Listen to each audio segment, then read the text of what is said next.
Sejam bem-vindos à última sessão deste 25º Congresso, o Estado da Nação dos Mídia.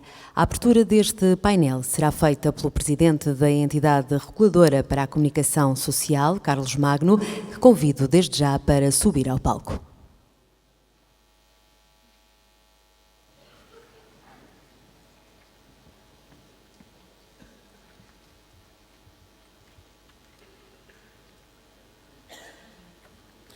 Boa tarde. A sala está bonita. Eu estou meio rouco, peço desculpa. Obrigado pelo convite. Obrigado ao Presidente do Congresso, António Vitorino, e ao Presidente da APDC, Rogério Carapuça, e restante direção. É um privilégio estar aqui hoje por uma dupla razão. Primeiro, porque o Congresso da APDC é sempre um grande momento para as comunicações e para o sistema nervoso da democracia em Portugal. E em segundo, porque vivemos uma hora feliz em que não há governo. Está um governo... A gargalhada era do António Vitorino, eu esperava que fosse o primeiro a rir. Há um governo a tomar posse e outro a sair. É sempre um momento importante, aproveitemos, portanto, esta meia hora que nos resta para dizer a que frase do Jefferson, que dizia: se eu tivesse que optar entre imprensa livre e o governo, eu optaria pela imprensa livre. É uma frase que convém lembrar em todos os momentos, quando tomam posse governos de direita ou governos de esquerda, porque eu acho que há um trabalho fundamental a fazer no nosso país.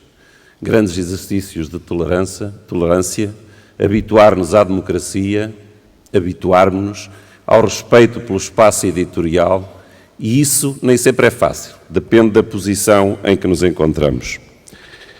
O tema que me deram é um bocadinho excessivo, porque fala-se no Estado da Nação dos média, e eu acho que é preciso primeiro evitar o trocadilho e dizer, há uma tentação fácil para dizer, em vez de falar do Estado da Nação, eu prefiro falar numa noção de Estado dos média.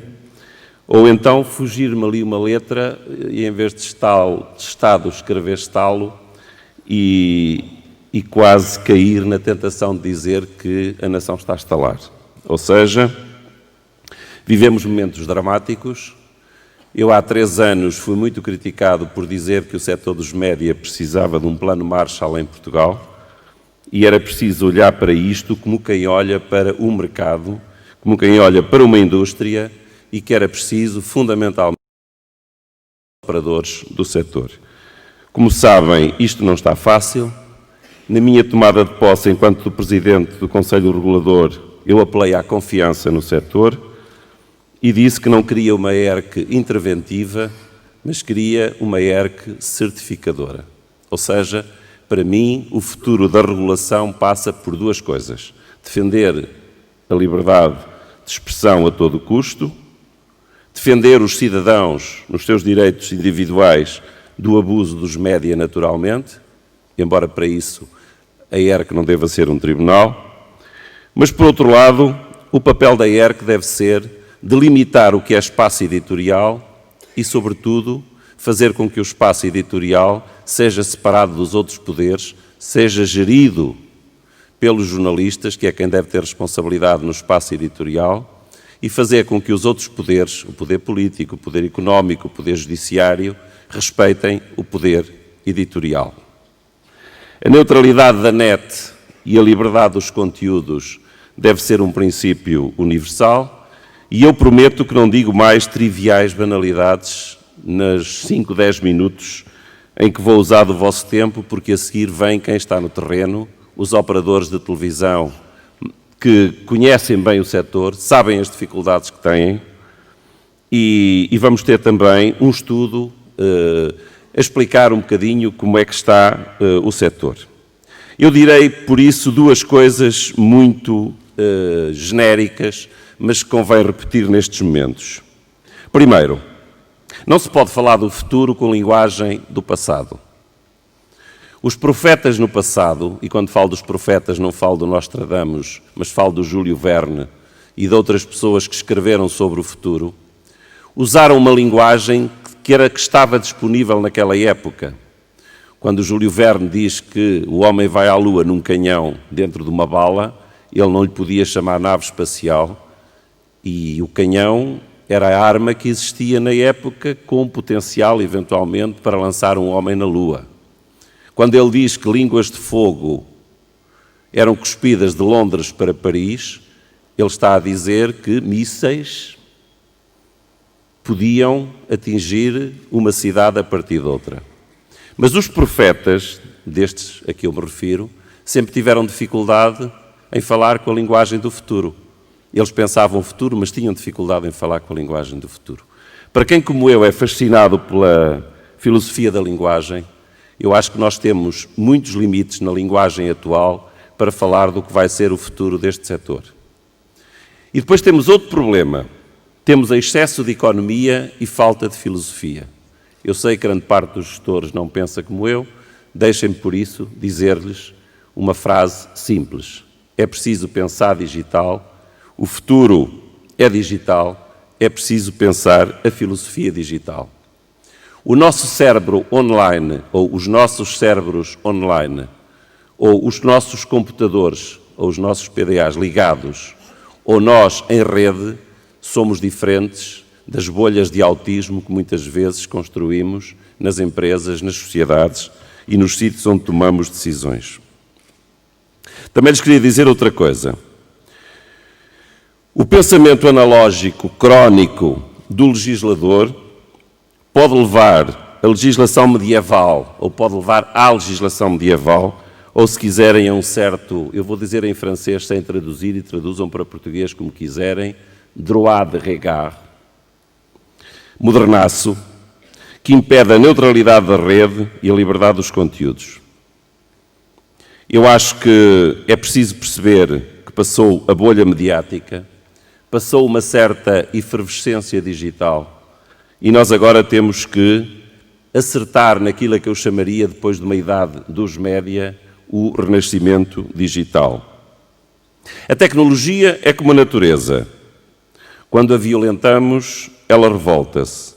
Quando tentamos controlá-la, ela inunda por vezes o leito de cheia, que em muitos casos já tem excesso de lixo eletrónico a poluir a paisagem. Novas tecnologias transportam consigo novas ideologias e acho que é preciso criar uma nova filosofia para falar de tudo isto. Os limites do meu mundo são ainda mais limitados pelos limites da minha linguagem, todos nós sabemos isto, e é preciso perceber que hoje estamos na metamorfose do analógico para o digital, estamos a terminar o mundo antigo e a entrar num mundo que é bastante diferente. A mensagem hoje já não é o meio, mas a marca. O título, o velho título, pode ser uma excelente plataforma multimédia para vários tipos de atividade nesta área.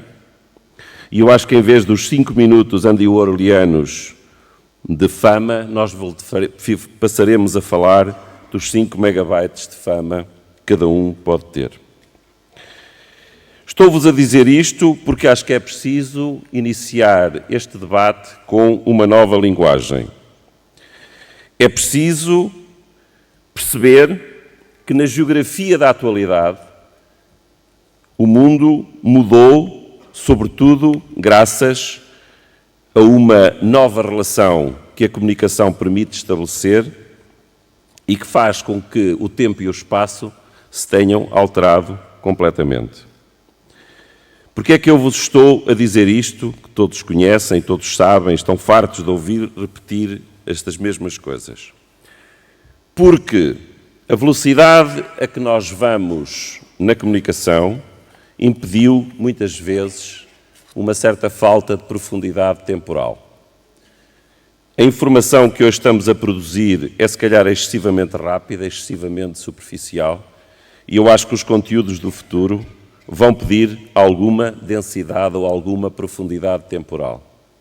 Esses conteúdos devidamente certificados e esses conteúdos que o cidadão estará disposto a pagar Serão conteúdos que exigem um grande investimento numa velha profissão, há quem diga que é a segunda mais velha do mundo, depois da outra, que é a profissão do jornalismo, que se limita a ser atividade profissional de contar histórias e de dizer para o futuro o que é que se passa no presente e o que aconteceu no passado.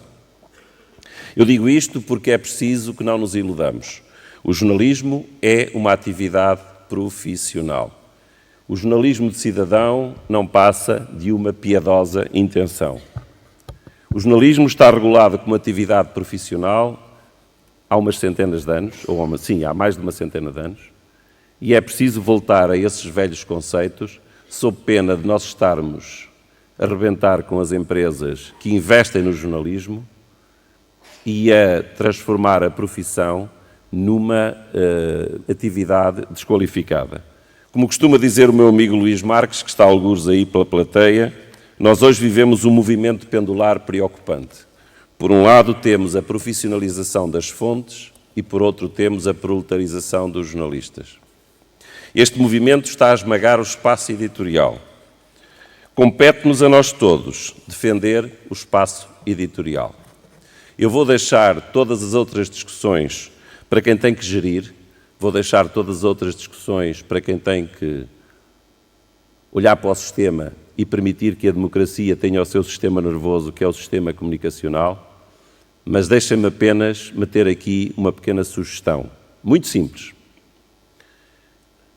É pena, não sei se está aqui o professor Augusto Mateus, que tem feito estudos sobre a economia criativa e sobre as indústrias culturais, mas aproveito para dizer isto ao futuro Ministro da Cultura, que vai ficar com a tutela da comunicação social do Estado. Eu digo isto porque não há tutelas na comunicação. A única tutela que a ERC pode ter, por exemplo, é a Assembleia da República e, ao mesmo tempo, o mercado e os operadores para quem nós trabalhamos. Mas o novo Ministro da Comunicação, o Ministro da Cultura, deve perceber que as indústrias culturais e criativas fazem parte da economia vital que nós temos que impulsionar e, por outro lado, sem a inserção desta área da economia ou da atividade na economia cultural e criativa, nós andaremos todos à volta do Palácio Foz e isso já foi no século passado e nos tempos em que existia um todo-poderoso Ministério da Comunicação Social. Aquilo que eu venho aqui dizer é, acho muito bem que a comunicação social fique na cultura, porque tudo aquilo que nós fazemos é atividade cultural. E, nesse sentido, o caminho que estamos a trilhar para ingressar nesse território é um caminho, do meu ponto de vista, certo. E não digo mais nada, limito-me apenas a dizer-vos também o seguinte. Quem domina a comunicação, quem domina a linguagem, domina a comunicação. Até agora, a linguagem deste setor não tem sido a linguagem editorial. É preciso voltar a falar destas coisas com uma linguagem própria de quem sabe do ofício e com uma linguagem própria de quem percebe que sem uma comunicação social ativa, livre, independente, irreverente e outras coisas terminadas em mente, sem ser mentir, claro, não há, de facto, democracia que respire. Deixem a democracia respirar, deixem-nos crescer. Muito obrigado.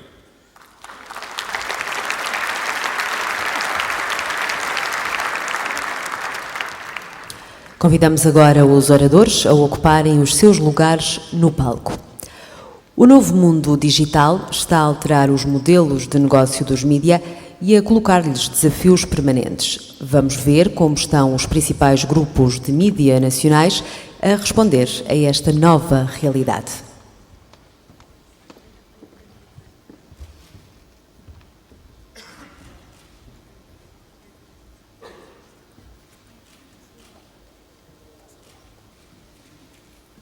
Passo a palavra a Manuel Lopes da Costa.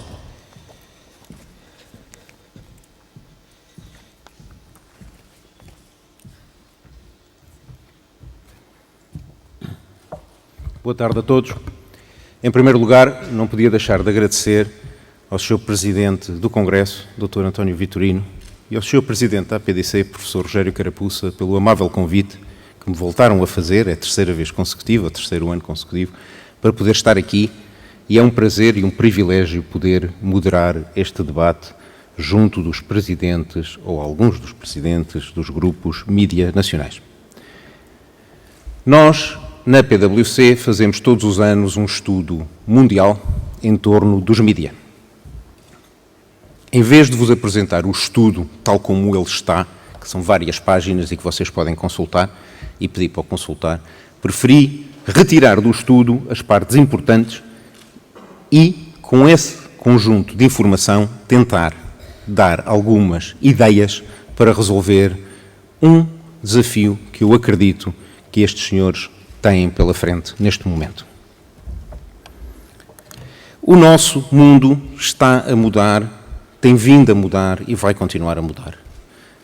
Enquanto passar um minuto, a verdade é que teremos à volta de 700 mil novos posts no Facebook, nós teremos, além de outras coisas, 600 novos vídeos no YouTube e teremos mais de 168 milhões de e-mails que vão ser enviados.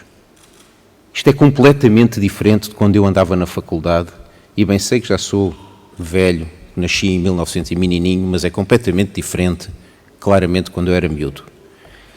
Mas para vos dar também outra ideia, isto é o mundo onde nós vivemos, onde as pessoas tiram fotografias a elas próprias em qualquer lugar e onde fazem e têm grande prazer de as divulgar por todos, por forma que todos os outros, são muito comunicativas, passamos a ser muito comunicativos, todos os outros vejam o que é que estamos a fazer em qualquer lugar. Mudou radicalmente a forma de pensar. Mas também gostava de vos dar este exemplo. 2005, Praça de São Pedro, durante a revelação do novo Papa Bento XVI, isto era a forma como a praça se mostrava ao mundo. 8 anos depois, esta é a forma como a praça se mostrou ao mundo. O mesmo lugar, a mesma hora, mas muito mudou. Já todos nós tínhamos um smartphone, todos nós tínhamos um tablet. É claro que o futuro... Espera aí. Este som não funcionou bem, mas é claro que o futuro nós não o podemos adivinhar.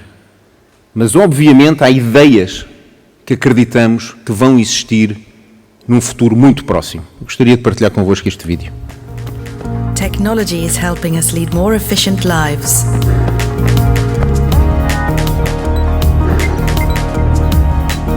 Where some see the latest running gear, others see the future of commerce.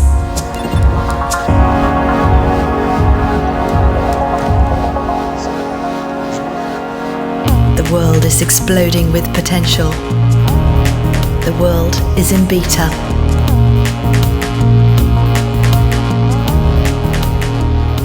Até agora a internet tem sido alimentada por pessoas e podemos falar da internet das pessoas. Isto é um pequeno exemplo e eu não me vou alongar sobre isto, mas faz parte do nosso estudo. A internet vai passar a ser alimentada pelas máquinas. As máquinas vão retirar informação nossa, de como corremos, os tempos que fazemos, vão passar a retirar informação das outras máquinas e vão alimentar a net com a informação dessas máquinas. E as máquinas vão processar a informação de máquinas. E resta saber até onde é que as máquinas, processando a informação de máquinas, vão começar a gostar da máquina mais imperfeita. Mas isso faz parte do artigo que está na revista deste Congresso. Mas lembram-se da pirâmide de Maslow? Isto, basicamente, tentava espelhar quais eram as nossas necessidades como humanos. Já o ano passado vos mostrei que era preciso isto também. Faltava-lhe algo que a Maslow não tinha hipótese de saber na altura. Nós sem Wi-Fi não conseguimos viver. Tentem ir para um hotel, para um resort, tentem ir de férias, para qualquer lugar e vos digam, não têm acesso à internet, não há acesso ao Wi-Fi. Que horror, já não consigo pôr a fotografia minha aqui na praia e postar para os amigos. Mas há outro fenómeno que eu este ano também gostava de partilhar convosco e que nós acreditamos importante, para além do Wi-Fi, a bateria. Tentem viver sem a bateria. É uma tortura, está a acabar a bateria.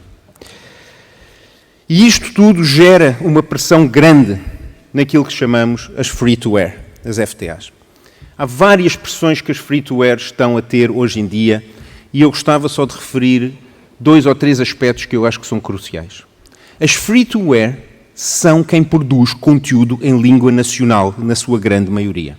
As free-to-air são, em parte, as grandes responsáveis por emprego, as grandes responsáveis pela língua portuguesa continuar a ser o que ela é. Nós não queremos ter noticiários em inglês, pois não? Acho que não. E queremos continuar a ter coisas relevantes em português e que falem sobre o nosso país. Pois as free-to-air têm sido um dos grandes alicerces desta realidade. E sofrem, e têm vindo a sofrer, e estão continuamente a sofrer grandes pressões. Uma dessas pressões é o chamado OTT, Over the Top. Um dos Over the Tops agora mais conhecidos é o Netflix. Ora, o Netflix é algo que conseguiu nos Estados Unidos 41 milhões, volto a repetir, 41 milhões de lares, ou seja, mais de 1/3 dos lares americanos têm a Netflix. 40 milhões face à dimensão da América, enfim, podia não ser muito, mas 1/3 dos lares é muito, muito relevante. Na Holanda, num ano, a Netflix conseguiu 700 mil lares, ou seja, 1/4 dos lares na Holanda. Em Portugal, a minha pergunta é quantos lares e em quanto tempo? Porque ele, obviamente, vem aí, sabemos. E o que é que torna tão atrativo o Netflix? Vamos ver um pequeno vídeo, tentar explicar o fenómeno.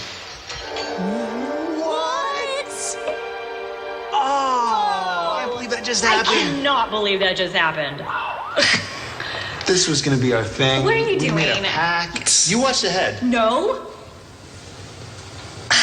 Okay, I watched it on my way to work, caught some episodes at my desk, and I started season 2 while you were sleeping. Season 2? Netflix, TV shows and movies at your command for $8 a month, but please, watch responsibly. O que gostamos, na altura que podemos e sempre disponíveis. Isto é super poderoso, é super sexy, okay? Mas é uma pressão que estamos a fazer nas FTAs. E, portanto, há outras pressões também. O time shift, ou mais ou menos avançar os programas e recuar os programas e, sobretudo, passar por cima da publicidade e não olhar para ela.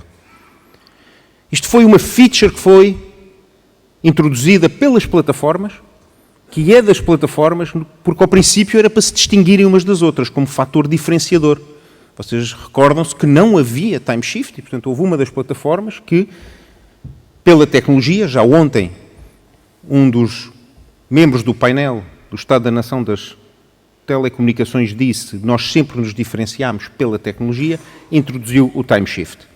Mas o time shift veio criar este tipo de comportamentos. Não só o DVR passou a ser, de facto, a network número 1, de acordo com Alan Versal, mas, sobretudo, 55% dos telespectadores faz fast forward, desde que tenha a hipótese de o fazer, e 49% faz fast forward a toda a publicidade.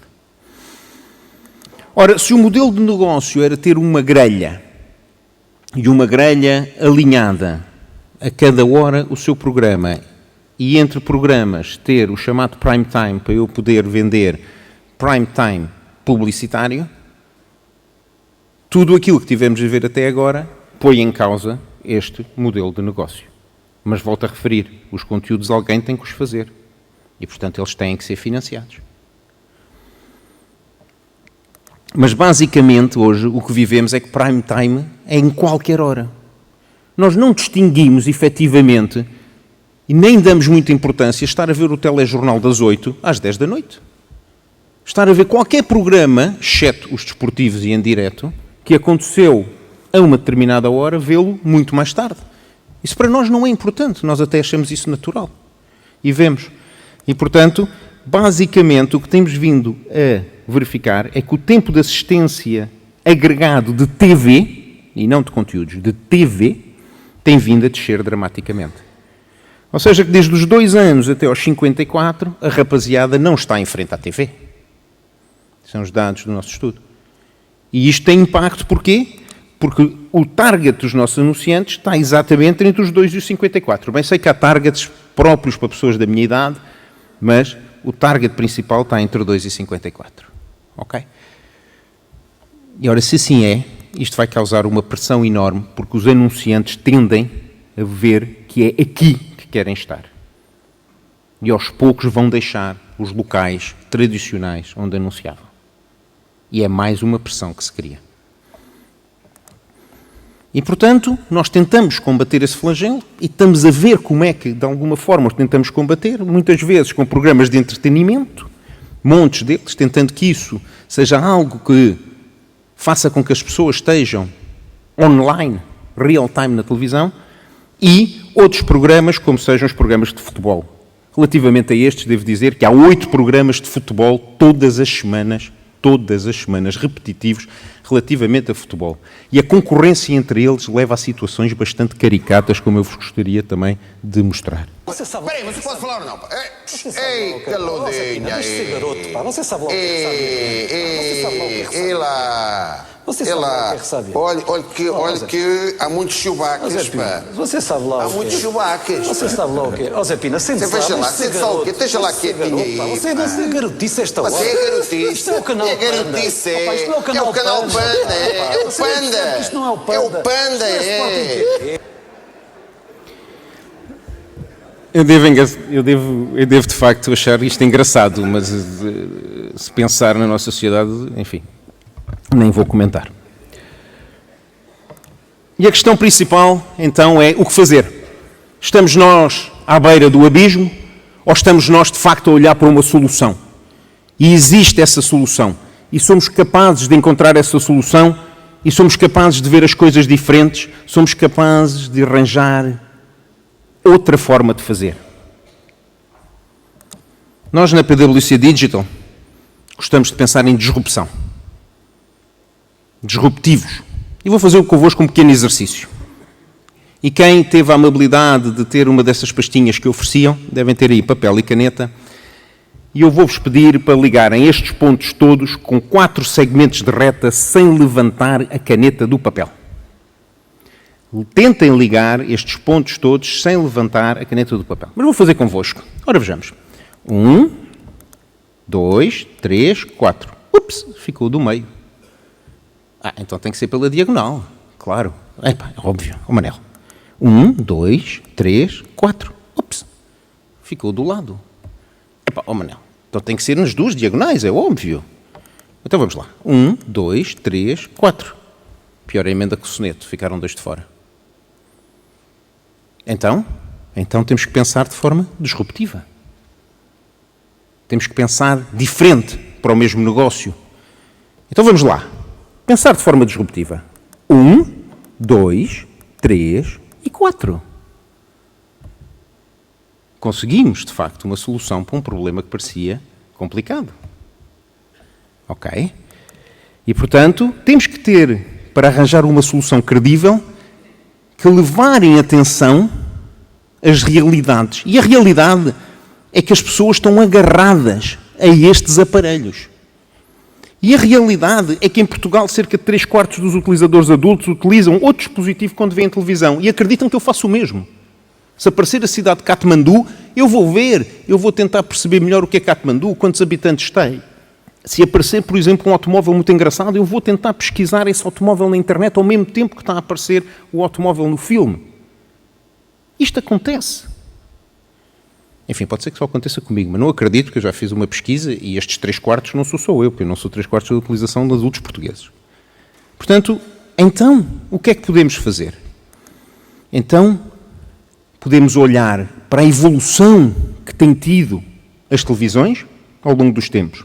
Nós tínhamos algo linear, que é a palavra técnica, ou seja, havia uma grelha, como já vimos, e nós todos tínhamos que estar a determinada hora para ver determinado programa. Quem não se lembra que o país parava com a Gabriela Cravo e Canela, Conselho de Ministros, por falar em governo ou não governo, enfim, como nos disse aqui bem o Sr. Presidente da RC, parava para ver a Gabriela Cravo e Canela, não é verdade? E fomos para o não linear, ou seja, é-nos totalmente indiferente a que horas passa uma novela, um telejornal, um qualquer programa, nós vemos e queremos ver a qualquer hora.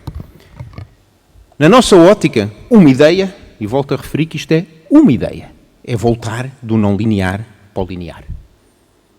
Bem, mas como é que eu volto do não linear para o linear? Vou proibir o time shift? Vou proibir os OTTs? Não. Em nossa opinião, vamos dar vantagens a quem se comportar de forma linear.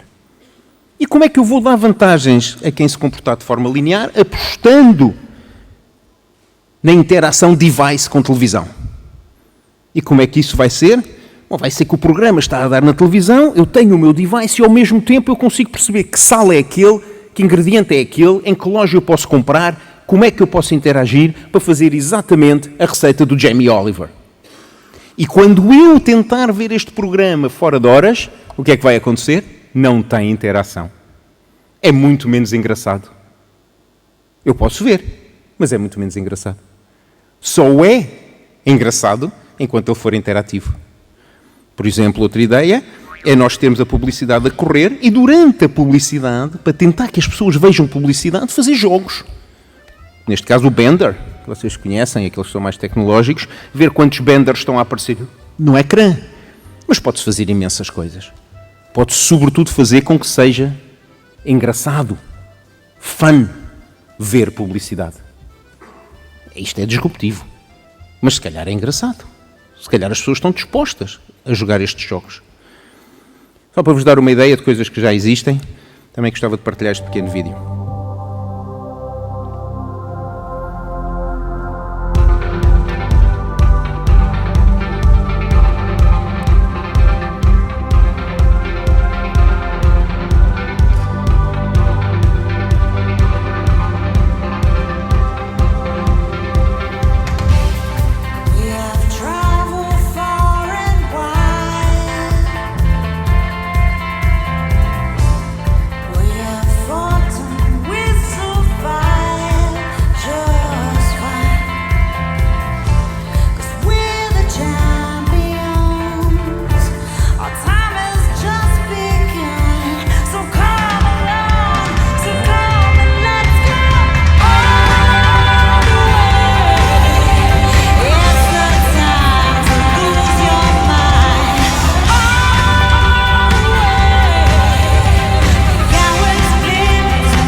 Portanto, se esse comportamento já existe, se esse comportamento foi analisado no nosso estudo, a ideia é vamos aproveitar o comportamento e vamos criar negócio em torno deste comportamento. Agora não avança. Regi. Temos um problema técnico.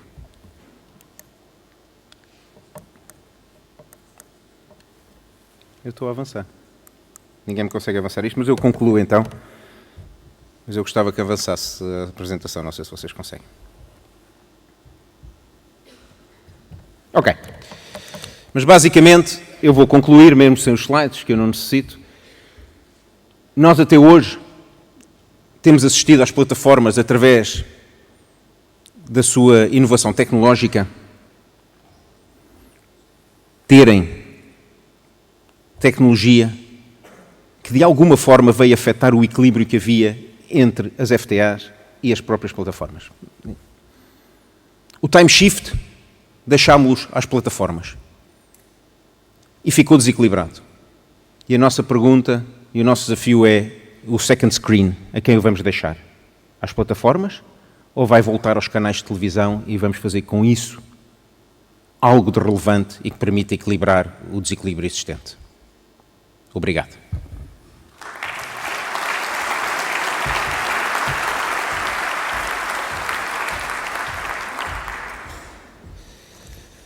Muito bem. Portanto, eu gostaria agora de apresentar o meu painel. Obrigado a todos por terem vindo. Isto vai ser interessantíssimo. E bem-vindos a todos ao Estado da Nação dos Mídia. Tenho, a começar pela minha direita, peço desculpa, Rosa Colão, Presidente da TVI e do Grupo Mídia Capital. CEO, peço desculpa. Sim, estas questões dos presidentes, CEO. Vice, Rolando Oliveira, não é? Vice-Presidente e responsável aqui pela Sport TV. Pedro Norton, CEO do Grupo Empresa. e Gonçalo Reis, CEO da RTP, ou Presidente da RTP. Exatamente. Okay, bem-vindos a todos. A minha primeira pergunta, Rosa, era... Nós ouvimos com muita atenção o professor Carlos Magno. Ele disse coisas interessantes, também falou no digital. Eu gostaria de saber, tem algum comentário a fazer a essa intervenção? Não deveria, não é? É o meu regulador, mas... mas eu ouvi a expressão do Carlos Magno, bom amigo desde que cheguei a Portugal, e quando ele falou do plano Marshall, de pedir um plano Marshall para os mídias, achei que era uma boa ideia. De entrada achei que era uma boa ideia. Tu sabes que eu sou jornalista também e logo começo a pensar e começo a ter dúvidas. Mas acho que sim, acho que o novo governo, o novo Ministro da Cultura e da Comunicação, era bom falar conosco, com a indústria privada e pública, para ver qual é o melhor caminho, para potenciar, não os mídias, os conteúdos em português. Eu, a verdade é que sou uma defensora absoluta dos conteúdos na língua do país e dos conteúdos locais. Eu sou catalã, como muitos de vocês sabem, a minha é uma língua minoritária, somos 6 milhões de pessoas, 7 que falamos o catalão no mundo. Vocês são muitos mais que falam português, não é? E eu acho que nós temos aqui, na língua, uma oportunidade, ligada aos mídias, ligada aos conteúdos. Portanto, eu acho uma boa ideia, Carlos, pedir, e eu peço também desde aqui ao novo governo, que já está a chegar, esta possibilidade de falar connosco e de ouvir o que nós temos a propor ou a sugerir. Evidentemente, sem dúvida, o novo governo sempre tem muitas ideias, mas eu acho que nós temos a experiência dos anos na comunicação. Logo também chegou uma altura que pensei, espera, em Espanha, vocês não sei se... Nós tivemos um filme que chamava-se Bienvenido Mr. Marshall. Foi um filme fantástico, em branco e preto, porque em Espanha nós não tivemos o plano Marshall, não é? Estávamos com Franco e os americanos não quiseram vir para a Espanha.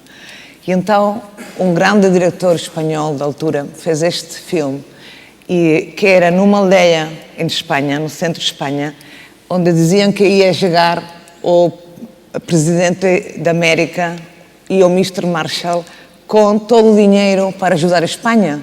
E então fizeram umas grandes festas, tiveram meses a preparar a aldeia toda.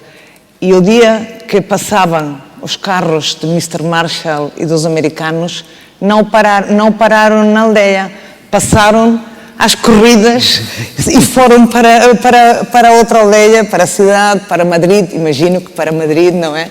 E passaram por a frente de todas aquelas pessoas sem parar. Portanto, o que sim que gostava, Carlos, e também a todas as pessoas cá e sobretudo ao novo governo, não passar à frente da indústria sem parar e ouvir o que temos a dizer. Obrigado. Para Controle e Veste, Rolando. Isto que ouvimos do regulador.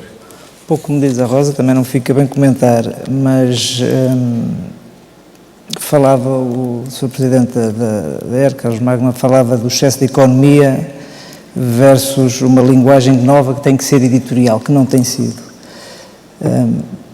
Eu penso que a área editorial está bem tratada, tem sido, nós temos, acho que, excelente jornalismo e que está bem defendido e que as empresas têm defendido esse espaço editorial e a liberdade, criando novos produtos, novos espaços e valorizando a profissão no seu todo. Uma das principais ameaças do nosso setor é das receitas. Não há aqui uma vontade de economizar esta linguagem, de levar muito para a economia, mas verdadeiramente o nosso problema, o problema de todo o nosso setor, é a ameaça das receitas das mais diversas áreas, tecnológicas, plataformas, muitas internas, muitas externas, os Facebooks, os Googles, tudo isso. E, portanto, há aqui uma enorme discussão que envolve vários parceiros, não só a ERC, obviamente, como diz a Rosa, o novo Ministro tem que fazer parte e com o setor, abordarmos os vários temas, que eles são muito amplos, não se esgotam só no jornalismo, que eu penso que está bem defendido neste país, mas é preciso tomar atenção aos problemas do setor, nomeadamente as receitas. Pedro, este setor precisa de regulação e isto é só para complementar a mesma pergunta, que é que comentários é que lhe... Bem, eu também repito que isto não é muito sensato para nos a comentar o regulador. Não é uma coisa que seja muito inteligente de fazer, mas enfim, façamos.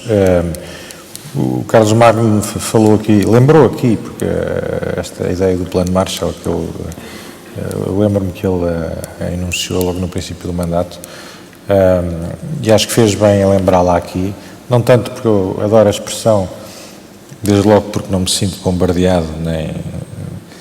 E também porque não parece que a resposta seja, e nós nunca o reclamamos, eu acho que a indústria não precisa de salvação, de ajuda financeira da parte do Estado. A indústria tem muito potencial, muitos recursos, muito bons profissionais, agora precisa sim de duas coisas, que se lhe tirem os chamados custos de contexto do caminho, e há muitos, criam-nos muitas dificuldades absolutamente desnecessárias para o nosso funcionamento, por um lado, e por outro lado eu acho que a ideia por trás da expressão do Plano Marshall é uma ideia que a mim me toca pessoalmente, acho que revela uma verdade mais profunda, que é esta de que este setor sem saúde financeira não cumpre verdadeiramente a sua missão. A saúde financeira do setor é a base da sua independência, não há independência sem independência financeira, e nesse sentido sim é sempre bom chamar a atenção dos poderes públicos para essa realidade e voltar a sublinhá-lo neste momento. Eu também tomei nota e revejo-me perfeitamente na ideia de que os conteúdos precisam de ser mais profundos e mais prospectivos. Vivemos num mundo complicado, global, perigoso, e devemos voltar em muitos casos às raízes do jornalismo.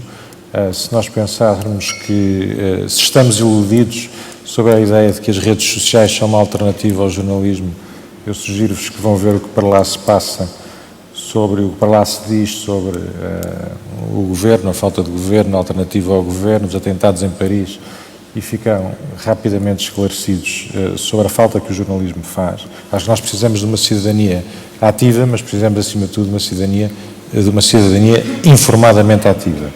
Depois queria lhe dizer que ele me roubou a piadola do Jefferson, que eu tinha aqui pensada, que aliás revela uma suspeita sintonia entre as nossas mentes, mas enfim.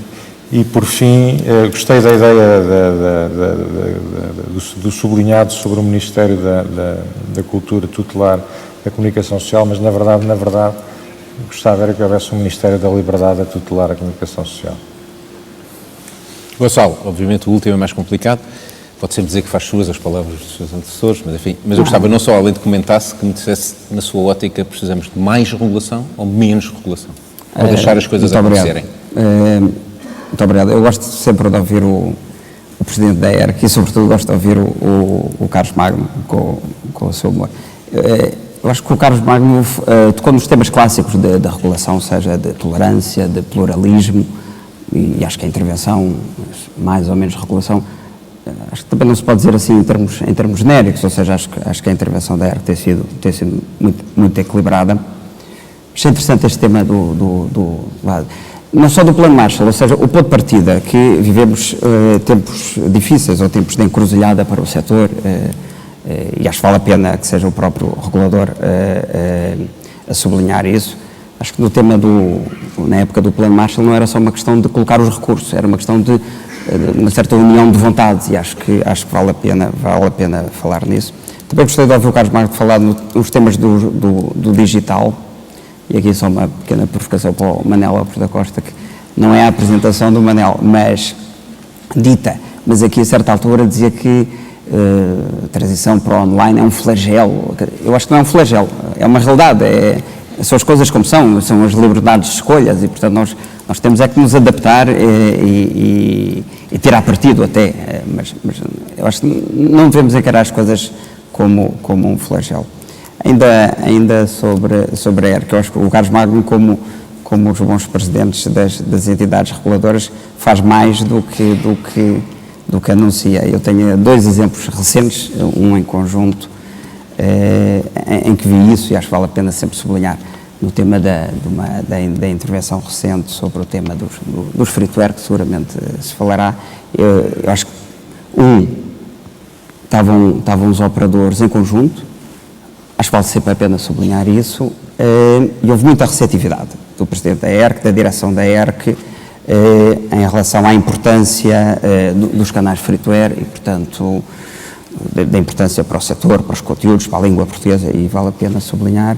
E ainda há pouco tempo estivemos juntos noutra situação, no Euronews, em Lyon, na inauguração da nova sede, em que se pode dizer, mas o Presidente da ERC está lá, e com a RTP também. No fundo, o tema do Euronews é um tema de defender a língua portuguesa, ou seja, há uma redação portuguesa em português, com um impacto para todo o mundo, e acho interessante que o Presidente da ERC se tenha interessado também por esse tema. E uma última nota, também acho interessante que tenha considerado relevante o tema das indústrias criativas, o papel da comunicação social nesse âmbito, e partilho da ideia de que é uma aposta interessante colocar-se toda a comunicação social, ou o tema da comunicação social, no âmbito da cultura, nomeadamente do Ministério da Cultura. Acho que isso é uma aposta interessante, sofisticada, arrojada, e não apenas para a RTP. Para a RTP também, aliás, o projeto estratégico, a visão estratégica que eu apresentei com os meus colegas estão aqui para a visão para a RTP para a frente, ou seja, deve ser um operador claramente de valorização do serviço público, da língua portuguesa, da criatividade nacional, dos talentos nacionais. Essa visão estratégica, que foi validada em primeiro lugar pelo CGI, que é o órgão de supervisão da RTP, eu julgo que encaixa totalmente nesta visão, digamos, do papel da comunicação social junto da cultura e das indústrias criativas. Portanto, isso também aí partilho. Pedro, já lhe perguntar, na sua opinião, qual é que é o papel dos free-to-air e qual é que é a influência dos free-to-air na indústria audiovisual portuguesa? Eu sou um otimista em relação ao futuro das free-to-air, e sou por 2 ordens de razões muito claras. Uma muito pragmática: eu não vislumbro num futuro próximo uma alternativa realista para boa parte das necessidades dos anunciantes. Mas, sobretudo, talvez ainda por uma segunda razão. Nós passamos a vida a dizer, está muito na moda falar das empresas consumer-centric, passamos a vida a falar que temos que ter o consumidor no centro das nossas estratégias, e às vezes, depois, ao passar à prática, esquecemos disso. Se há uma coisa que é muito clara para mim, os hábitos de consumo de televisão têm de facto vindo a mudar muito. O estudo que apresentaste, enfim, descreve bem isso, mas há uma coisa que continua a ser verdade. No fim do dia, em time shift ou não em time shift, linear ou não linear, no iPad, no telemóvel ou na televisão, as pessoas querem ver conteúdos e querem ver conteúdos de qualidade. E em Portugal querem ver conteúdos de qualidade em português e produzidos em Portugal. Nisso acompanho completamente o raciocínio da Rosa nesse sentido. E eu julgo que não existe e não existirão nos tempos mais próximos alternativas à produção com escala de conteúdos produzidos em português, falados em português. Não existem alternativas aos free-to-air para cumprir esse papel. Aliás, se nós olharmos para estes anos terríveis de crise que nós atravessamos e ultrapassamos, felizmente, anos em que, enfim, é sempre bom voltar a lembrar isto, em que o mercado publicitário caiu mais de 50%, nós assistimos, de facto, por parte da generalidade das televisões free-to-air, mas agora permitam-me que fale em especial da SIC, à primeira vista paradoxal, reforço do investimento na produção de conteúdos em português. Isto não acontece por acaso, acontece porque temos uma ideia muito clara, uma ideia estratégica muito clara de por onde queremos ir. Eu acho que a defesa, o modelo de negócio das televisões free-to-air, até aqui há alguns anos, baseava-se numa coisa muito simples, que era o domínio do espectro hertziano. Quem continua a pensar que a televisão free-to-air pode funcionar com base nesse paradigma está morto e ainda não percebeu. O futuro da televisão free-to-air passa pelo reforço da sua capacidade de criar e de produzir conteúdos, no nosso caso, em português, passíveis de serem utilizados na televisão linear de sempre, cumprindo, repito, um papel que eu julgo continua a ser absolutamente indispensável para o mercado publicitário, mas também para ser consumido noutras plataformas, noutros momentos, noutros locais. Repito, não há alternativa com escala às televisões free-to-air para cumprir este papel na sociedade portuguesa, e é isso que torna resiliente o modelo de negócio das televisões free-to-air. Além disto de me fazer o maior dos sentidos, isso é esta a direção que a SIC tem prosseguido nos últimos anos, com um esforço brutal. Eu devo dizer que há 4, 5 anos, se é verdade que o Grupo Empresa sempre foi, perdoe-me a modéstia, reconhecido como um grupo em que a informação fazia a diferença e continua a fazer, quer na imprensa, quer na televisão, quer na SIC Notícias. A verdade é que há 4 ou 5 anos a nossa produção de ficção em português não era uma marca do Grupo Empresa. Isso, justiça seja feita, era uma marca mais da TVI do que da SIC. Acho que o trabalho que fizemos e o investimento que fizemos em tempos difíceis nos colocou num patamar que rivaliza com o melhor que se faz no mundo inteiro. As televisões portuguesas hoje em dia produzem ficção que é reconhecida internacionalmente. Não vou entrar aqui na discussão se a minha é melhor do que a dela ou não, mas são reconhecidas internacionalmente, são premiadas internacionalmente. Estamos a exportar, estamos a criar de facto as bases de uma indústria audiovisual, a ocupar realizadores, técnicos, guionistas, e portanto acho que estamos, para além de cumprir com o nosso desígnio estratégico, estamos a cumprir uma função social, na verdade, na medida em que estamos a criar as bases para a existência de uma verdadeira indústria de audiovisual em Portugal, e eu sou um fervoroso crente nisto. Eu acho que isso é uma infraestrutura que é essencial para que em cima dela se possa assistir depois a uma progressiva sofisticação até dos produtos que são, e dos conteúdos que são produzidos em Portugal. Passamos da televisão ao cinema, passamos à produção de séries.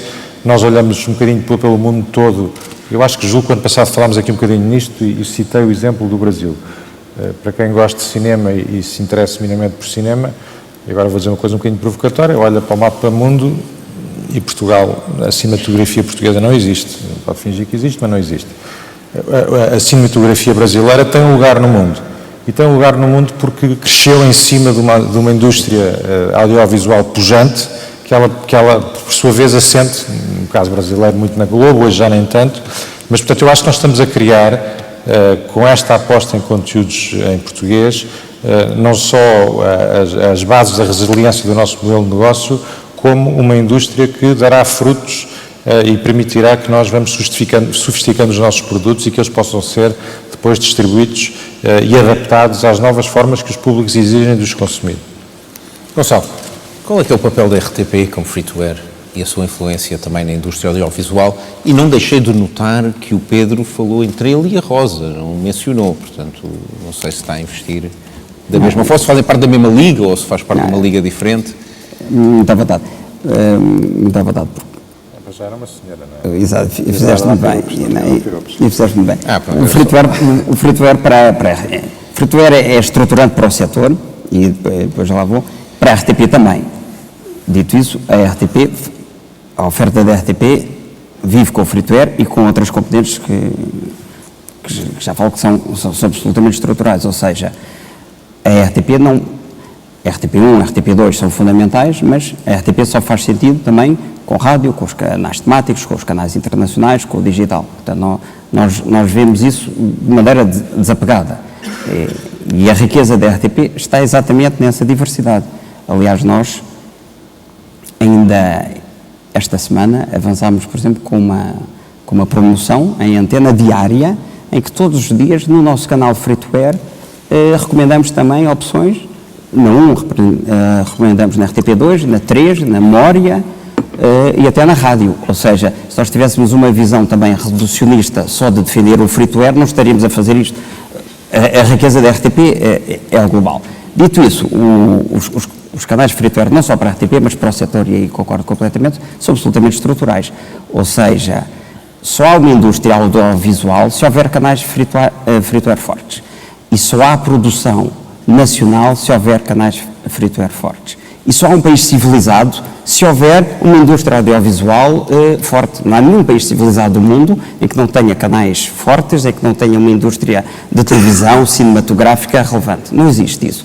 E também gostei de ouvir, em particular, a Rosa Catalã, mas a defender os conteúdos em cada língua, em cada país. Isso é absolutamente fundamental. Não é? E só o free-to-air é que aguenta, digamos, uma cadeia de valor, ou seja, há componentes, há valências que nós todos temos à sua maneira e à sua escala de ficção, de desenvolvimento de talento, de apoio ao cinema, de jornalismo, que só existem se forem, digamos, suportados por um modelo de negócio de free-to-air. Também queria deixar claro, julgo que ficou claro para o mercado, que nós não aceitamos a desvalorização dos canais free-to-air. E recentemente demos provas disso, ou seja, os canais free-to-air da RTP têm uma determinada valorização, julgo que isso ficou claro. Portanto, os canais free-to-air são muito importantes para o setor, são muito importantes não apenas para os operadores, mas para toda uma fileira que existe atrás, de produção, de criatividade, de desenvolvimento do talento e também da língua portuguesa, porque os canais temáticos e o cabo é o terreno, por definição, digamos, de produtos importados também. Portanto, a defesa da língua portuguesa e da cultura portuguesa e da produção nacional faz-se, sobretudo, logo de início, nos canais free-to-air. Dito isso, a oferta e a presença da RTP não se esgota nos canais free-to-air. Rosa, fazer conteúdos em português é, de facto, um desafio, cada vez mais. E a TVI tem demonstrado que tem ganho esse desafio ano após ano.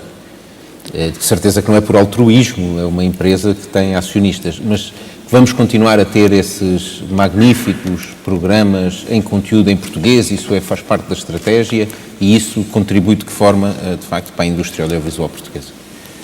Não podemos fazer outra coisa. Quer dizer, nós... Podíamos ter programas em catalão. Não, em Catalunha eu fazia programas em catalão. Eu dirigia a televisão catalã.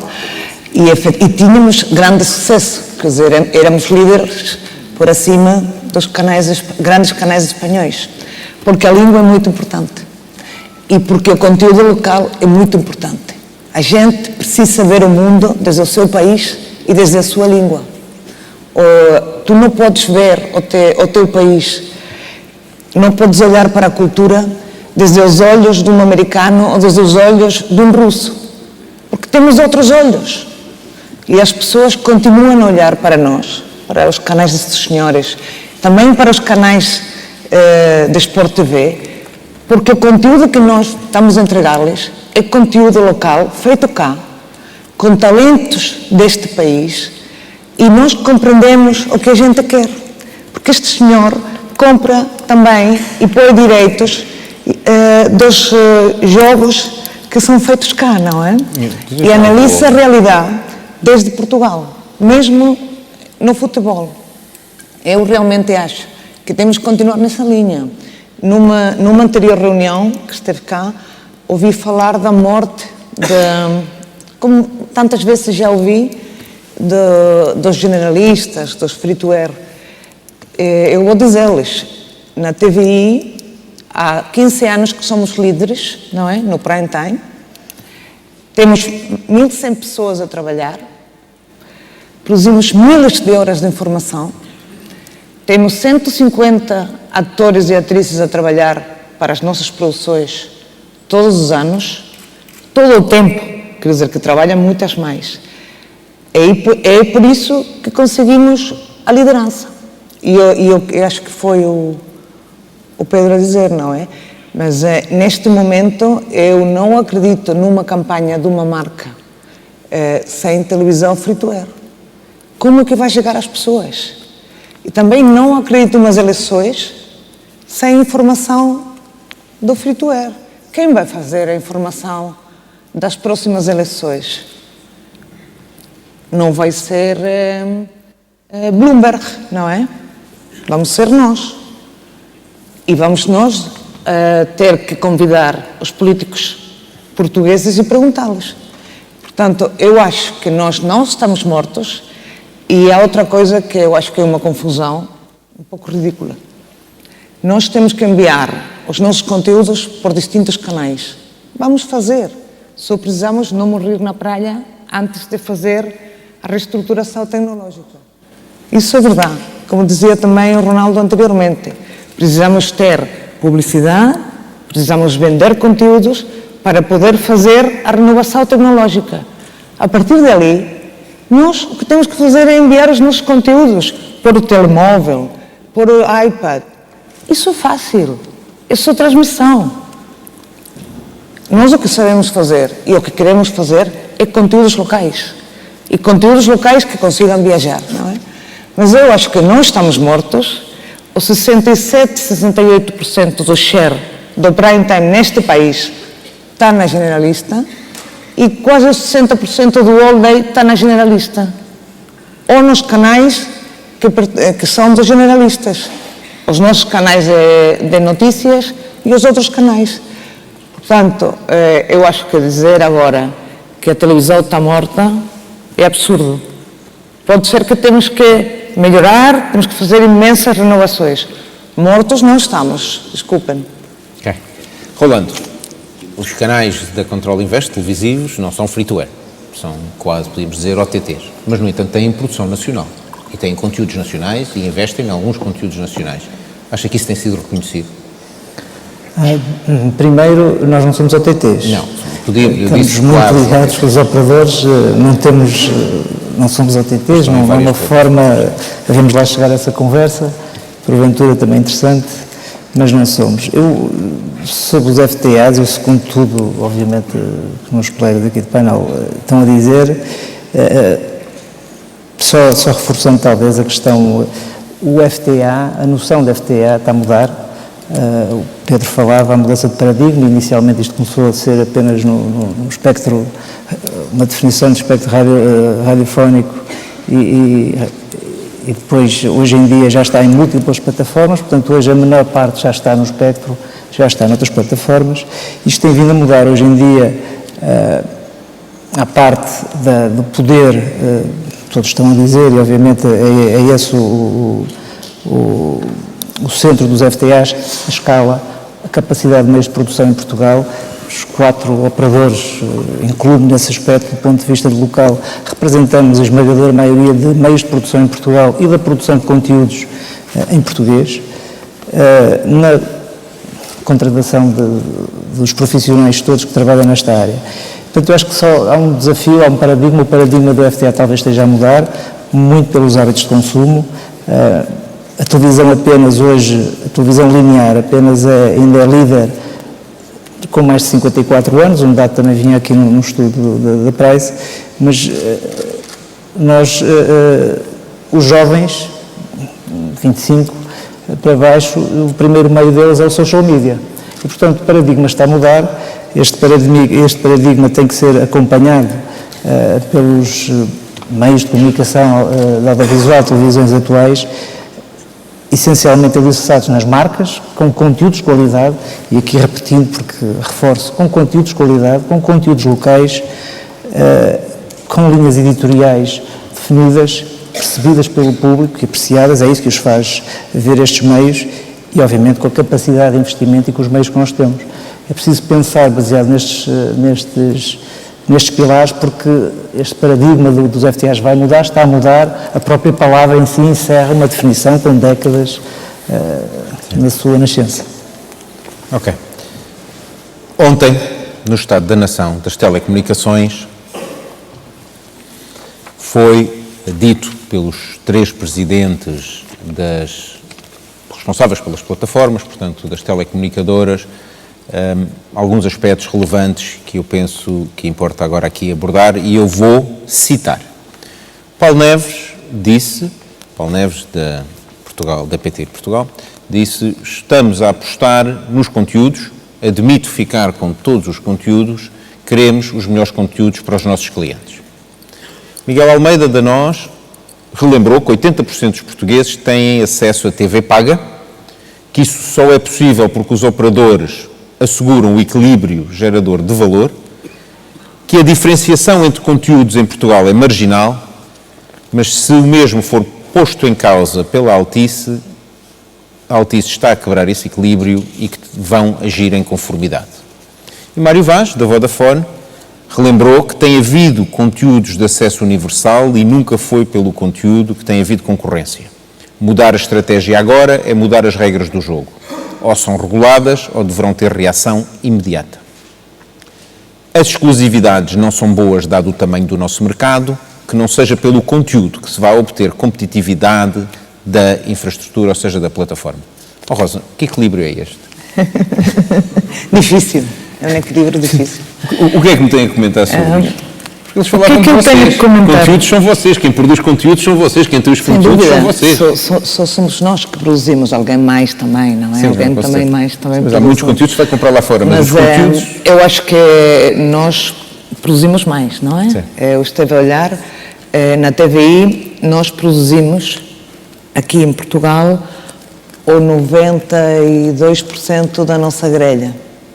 Na TV24, que vocês sabem que tem informação um bocadinho de desporto, produzimos o 94% da grelha da TV24.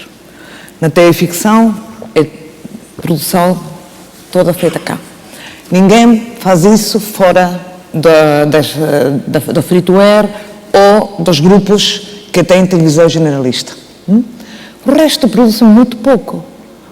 O resto que fazem é agrupar e agregar e colocar nas plataformas. O que está muito bem. Eu não estou a discutir que as plataformas têm um objetivo.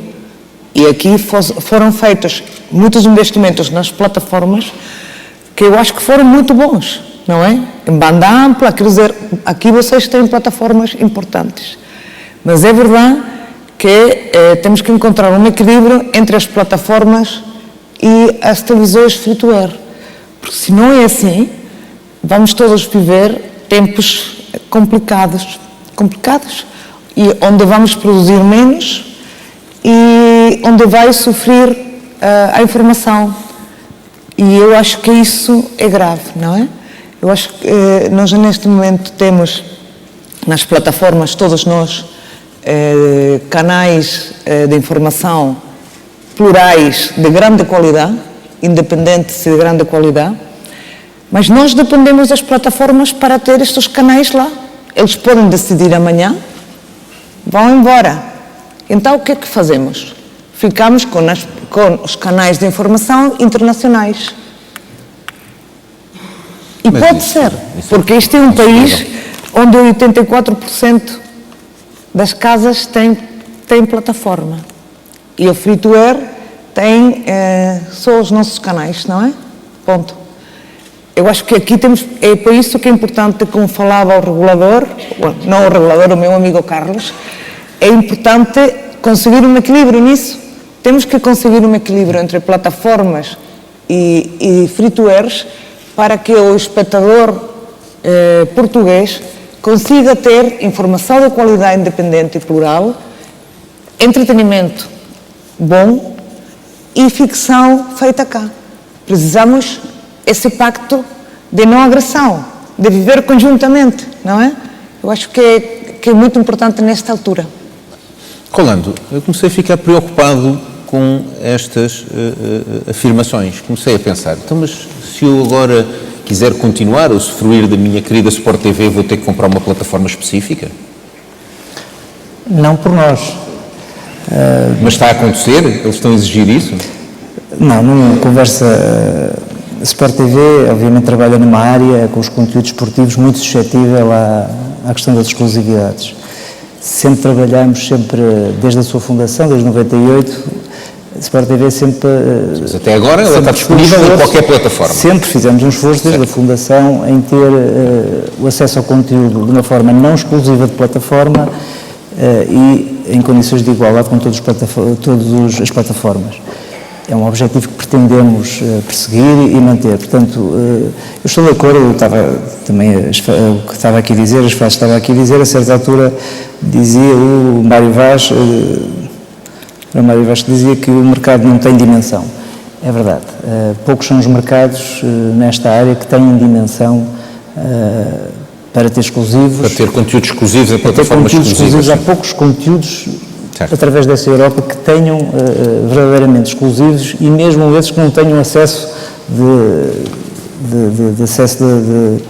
bundle noutras plataformas. Portanto, não será pela Sport TV, não será por nós que iremos criar algum tipo de exclusivo, mas a dinâmica de mercado todos temos que acompanhar, não será do nosso lado exclusividades. Certo. Mas as plataformas têm vindo a negociar de outra forma, Pedro? Têm vindo a mostrar diferentes ideias ou formas negociais que não estavam, de alguma forma, em linha com aquilo que tem vindo a acontecer até hoje? Como calculas, não vou comentar negociações específicas, mas em relação às afirmações genéricas. Em relação às afirmações que citaste, eu aquilo que retirei e com o qual me congratulo é, de facto, um reconhecimento daquilo que nós próprios estávamos aqui a dizer, de que os conteúdos são de facto um fator diferenciador, e tanto que assim é que o tema dos exclusivos ou não exclusivos se coloca, porque se não fossem diferenciadores não faria sentido falar de exclusivo de conteúdos.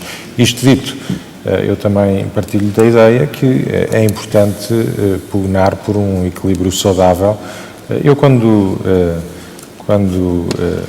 presidia a PDC, no plano associativo, defendi muito a ideia, que já então me parecia óbvia, que o grau de interdependência entre telcos e televisões free-to-air, nomeadamente, era cada vez maior. Uns precisam de outros e outros precisam de uns, quer dizer, não tenho nenhuma dúvida sobre isso. Isso era então verdade no plano associativo, é uma convicção que eu reforcei na vida empresarial desde então. Julgo também, e aproveitando aqui a presença do Carlos Magno, que é algo que nos deve fazer refletir sobre a própria estrutura da regulação em Portugal. Permitam uma provocação, não sei se ela não está um bocadinho cristalizada no tempo e se não é preciso uma visão holística deste setor todo, mas, portanto, no fundo, eu diria, parece-me óbvio que precisamos uns dos outros e genericamente, até agora, sempre esse equilíbrio se conseguiu estabelecer e eu estou em crer que isso continuará a acontecer no futuro. Para além destas frases, Gonçalo, o Paulo Neves depois rematou dizendo, depois desta discussão toda, não, mas nós também estamos a negociar e acabamos agora de negociar com a RTP. E ainda fiquei mais assustado. A minha querida RTP vai para algum lado e eu não tenho essa plataforma. Não. Porque eu, por acaso, tenho uma plataforma concorrente da dele, em casa. Nós não sei, ele é que disse que tinha acabado de negociar consigo. Eu fiquei um bocadinho estarrecido na audiência. Negociámos e é público, ou seja, nós chegámos a um entendimento de valorização dos conteúdos da RTP, na MEL, que tem um peso forte e que depois tem um impacto no mercado todo. E é um contrato até plurianual, ao contrário dos anteriores. Todos os processos de negociação depois têm, mesmo quando as coisas acabam bem. Para eu entender bem e o público entender bem, vocês negociam preços diferentes para plataformas diferentes. Nós temos do mesmo conteúdo. Nós temos uma determinada matriz de valorização. Okay? Nós temos uma determinada matriz de valorização. O que eu acho que este interesse das telecoms pelos conteúdos, eu não vi a apresentação ontem, não vi. Mas isto é um clássico e é cíclico, não é?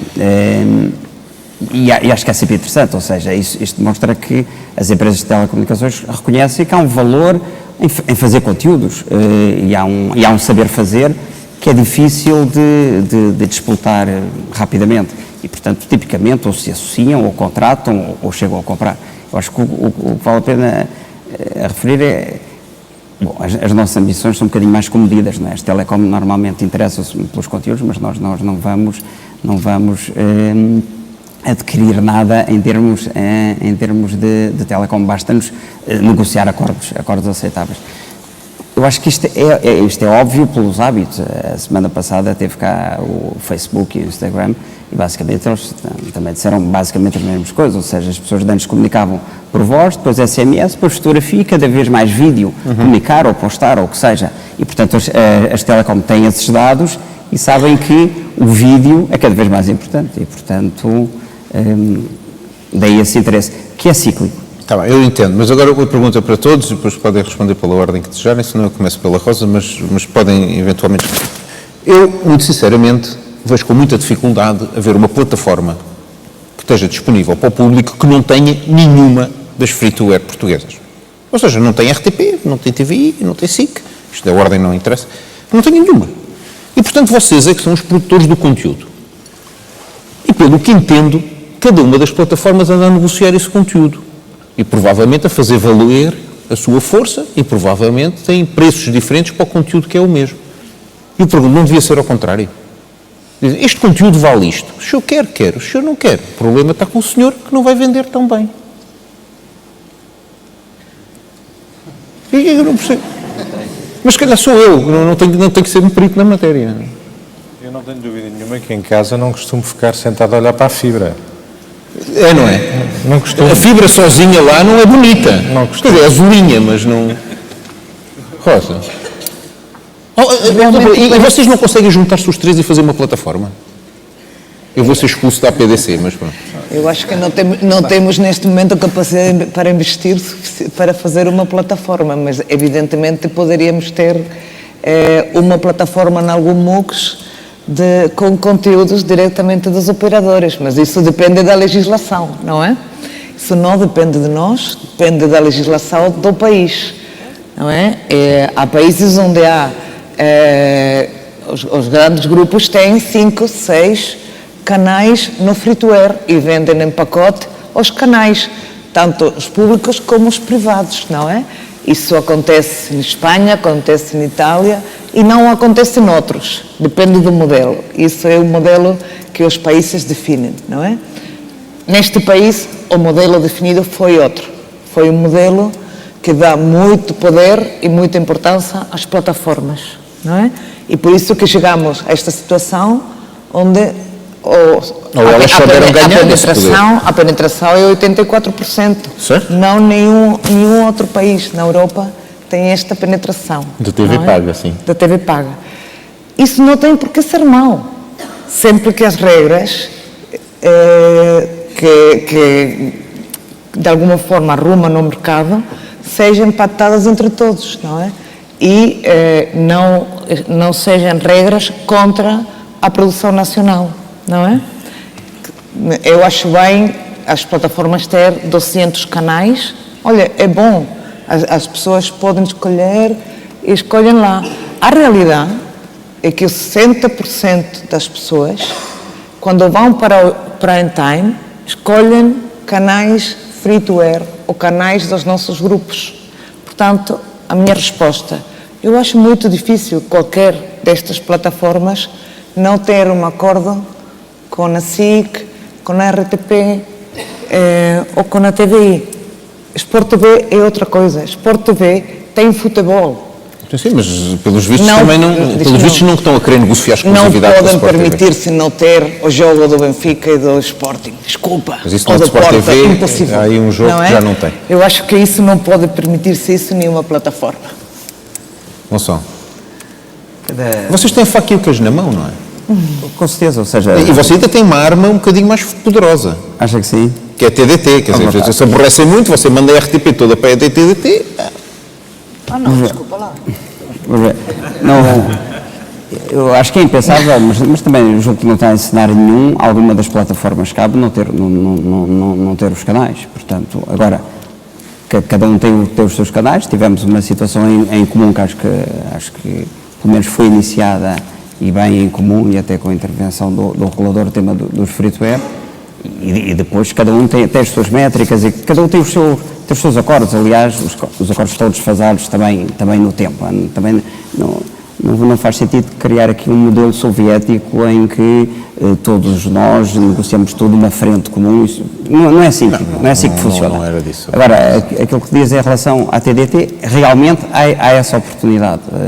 Já esteve em cima da mesa, poderá voltar a estar em cima da mesa, ou seja, nós não só sermos operadores, produtores de conteúdos, mas em determinado momento explorar alguma capacidade em conjunto. Acho que faz sentido. Está na agenda o tema da revitalização do TDT. A oferta da TDT em Portugal é bastante pobre, em termos de variedade de canais. É evidente que isso também cruza com a penetração do TDT, e acho que é papel da RTP seguramente, do Estado seguramente, e também julgo que haverá obviamente interesse dos operadores privados, encontrarmos maneiras, no fundo, de enriquecer a oferta da TDT e assim também criarmos, digamos, plataformas alternativas onde tenhamos um papel. Rolando, o nosso tempo já esgotou, queria só um comentário final, futuro, digital, o que é que nos espera? Isso vai ser igual para todos, só um comentário final. O futuro? O futuro é complicado. O futuro era sabermos os resultados antes dos jogos, não era? Neste momento, acho que o grande desafio que todos temos na vertente digital, eu resumo só duas palavras: onde e quando. Os nossos conteúdos já são hoje, foi a abordagem que todos já tivemos, que é o onde, ou seja, hoje já somos consumidos em todos os devices, todas as maneiras, em todo o lado. O quando é hoje em dia uma das guerras que todos nós temos, tem a ver com outros temas, como o time shift, como a monetização das audiências, o controle dos nossos conteúdos e o ganhar as audiências, portanto, seguir o nosso consumidor, porque ele quer ver não emissões lineares, todos nós temos as nossas emissões lineares, muitas vezes querem ver os conteúdos de forma não linear e, portanto, o onde e o como são os grandes duas respostas que temos que dar. A primeira, já estamos todos muito envolvidos, a segunda, acho que é o patamar seguinte onde estamos todos neste momento a apostar. Okay, obrigado. Pedro, comentários finais. Sobre o futuro? Não, e sobre aquilo que temos vindo a discutir aqui, e as free-to-air, e o futuro das free-to-air. Como já vou-me repetir, quer dizer, eu sou um otimista em relação ao futuro das free-to-air. Acho que temos neste país o talento, a capacidade, a resiliência demonstrada durante anos muito difíceis para estarmos em condições de dizer que as free-to-air vão continuar a ser a base da indústria audiovisual portuguesa. Pelo meu lado, não reclamo grande coisa em contrário, a não ser agora uma frase que voltou a estar em voga, que nos deixa trabalhar. Eu saio daqui fazendo o desafio em termos da TDT, ou seja, é conhecido que a RTP vai avançar, não é uma iniciativa apenas sua, mas é uma iniciativa que está no programa do Governo. Foi recentemente dito até pelo CGI, pelo nosso órgão de supervisão, e nós já assumimos isso como compromisso de disponibilizar a RTP3 e a RTP Memória, ou seja, os canais temáticos, porque são canais de serviço público. Tudo que a RTP faz, por definição, é de serviço público. O princípio da universalidade deve estar sempre presente e, portanto, nós, não depende só de nós, nós não carregamos no botão e aparece, ou seja, tem que haver um enquadramento legal, setorial, para isso acontecer. Agora, achamos que isso também pode ser uma oportunidade, no fundo, para revitalizar a oferta do TDT, e acho que é uma oportunidade para que os operadores, produtores de conteúdos e de canais, também enriqueçam uma plataforma que em si terá um determinado valor e, portanto, mesmo no panorama competitivo das várias plataformas, é interessante que não façamos só a produção de conteúdos, mas que tenhamos um papel ativo na sua distribuição. Portanto, fica aqui o desafio de uma posição mais ativa. Podes. Só para isto também não acabar neste ambiente só de tão cordialidade tão chata. Eu não sabia dessa intenção, mas estou mal informado. Já agora ficamos todos informados da posição da SIC. Se a ideia passa para o operador público ter mais um segundo de publicidade que seja na TDT, pode contar com a total oposição da SIC. Oh Rosa, isto agora é que foi. Conclusões finais, um bocadinho desta matéria e que novidades é que a TV, que está sempre cheia de novidades, nos vai dar no futuro? Eu espero ter novidades, espero ter a possibilidade de ter novidades e ter investimento do futuro. E para isso é importante realmente conseguir manter a TDT aberta, não só com canais públicos, mas também com canais privados, dos que estivemos a investir durante muitos anos. E também só dizer que não há democracia sem informação plural e independente e não há produção local sem nós. E, portanto, eu acho que vou pedir a este governo e vou pedir às pessoas todas valorizem o que a indústria portuguesa está a fazer, porque é muito importante. Ok? Obrigado a todos. Nós tivemos a hipótese de ver que a indústria portuguesa está viva, consegue fazer conteúdos de grande qualidade e espera-nos também um futuro na TDT com, digamos, conteúdos que vão agradar a todos.